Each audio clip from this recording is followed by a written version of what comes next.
చెప్తాను. ఈ రోజు గౌరవ ముఖ్యమంత్రి వర్యులు జగన్మోహన్ రెడ్డి గారు నన్ను ఆశీర్వదించినారు.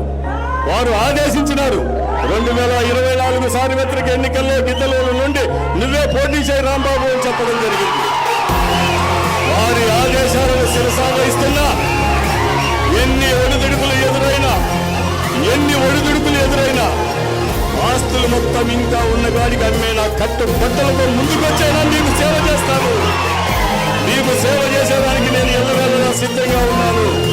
అలాగే మీ అందరి ఆశీస్సులు కూడా ఎల్లవేళలా నాకు నా కుటుంబానికి ఇవ్వాలని చెప్పేసి కూడా విజ్ఞప్తి చేస్తా ఉన్నారు. మీ ఓటు ద్వారా ఎన్నికై మీ శ్రేయస్సును దృష్టిలో పెట్టుకోకుండా పైలాపచేసిగా ఎవరైతే తిరుగుతారో, ఎవరైతే అమ్ముడుపోతారో, ఎవరైతే విశ్వాసం లేకుండా ఉంటారో, ఎవరికి ఓటేస్తే మీకు పనిచేసేటువంటి మనస్తత్వం ఉన్నటువంటి నాయకులు, ఎవరైతే ఏ ప్రభుత్వాన్ని అయితే మనం ఎన్నుకుంటామో ఆ ప్రభుత్వం ద్వారా ప్రజల కష్టసుఖాలు తీరుతున్నాయా లేదా అనేది కూడా ప్రజలందరూ కూడా గమనించాలి.